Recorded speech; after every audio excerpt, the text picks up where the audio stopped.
నేను ఏమంటానంటే సరిపిల్ల రాజేష్ ఆ వేళ మాట్లాడిన మాటలేంటి, పవన్ కళ్యాణ్కి ఓటేస్తే 100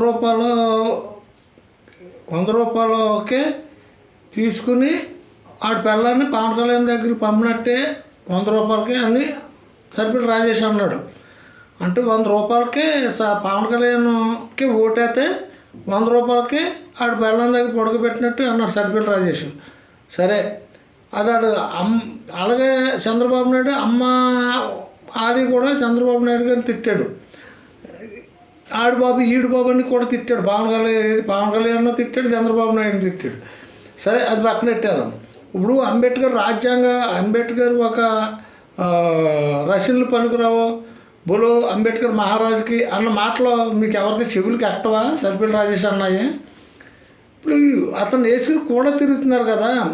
ఇప్పుడు రెంజేళ్ళ రాజేష్ ఉన్నాడంటే అతను అంబేద్కర్ వాది పక్క, అంటే ఇందులో తిరగలేదు. రెంజేళ్ళ రాజేష్ అమ్మ అంబేద్కర్ వాది అంటానికి ఇంకా ఎటువంటి కోసం లేదు. ఇతను ఏంటి అసలు ఈ వర్గీకరణ చుచ్చిపెట్టింది ఎవడో? చంద్రబాబు వర్గీకరణ చుచ్చిపెట్టినప్పుడు అసలు చంద్రబాబుకి మద్దతు ఎలాగెత్తున్నారో మీ అందరూ కలిపి.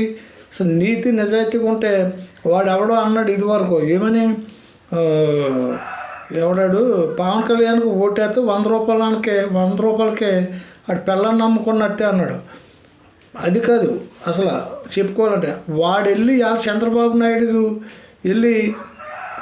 నాయుడు గారు పార్టీలోకి వెళ్ళి ఇప్పుడు ఆయన లోకేష్ దాంట్లో ఉన్నాడు చూడు. ఇప్పుడు ఇప్పుడు ఆ పని ఆడు చేసినట్టు మరి మాలమ అన్నాడు మీటింగ్లో జాయిన్ చేసుకున్నారు మీ మాలోళ్ళంతా కలిపి. ఆడు ఉత్తర కుమారుడు మాట్లాడి మరి వర్గీకరణ పెట్టి మాల మధ్యకి మధ్య చుచ్చిపెట్టినోడు దాంట్లో మీరెందుకు వెళ్ళుంటున్నారా? ఇప్పుడు చంద్రబాబు నాయుడుతో మీరెందుకు జతకాడుతున్నారో? అసలు చుచ్చిపెట్టింది వర్గీకరణ చంద్రబాబే కదా.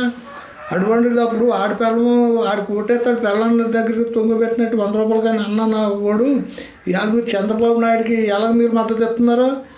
ఇలా కలిసి ఉందామన్న కూడా ఎడగొట్టింది చంద్రబాబు అని తేలింది కదా మీకు. చంద్రబాబుతో ఎలా ఉంటున్నారు మీరు? అవన్నీ తెలుసుకుని ముందు అది కట్ చేయండి. ఒకప్పుడు బ్రిటిష్ వాళ్ళకి కాంగ్రెస్కి ఎలాగో అలాగే మనకే చంద్రబాబుకి అలాగా. మీకు నీచి నిజాయితీ ఉంటే ఏ ఒక్క మాలోడు కూడా టీడీపీకి సపోర్ట్ చేయడు, చంద్రబాబుకి చేయడు. ఇక్కడి నుంచి అయినా సరే వచ్చే 5 సంవత్సరాలైనా సరే చంద్రబాబుని గద్దె దించి ఈ రిజర్వేషన్ పుల్లెట్టింది ఆడే కాబట్టి మాల జీన్స్ ఉన్నవాడు ఎవడైనా సరే టీడీపీని ఓడిన తనకు చూడండి ముందు.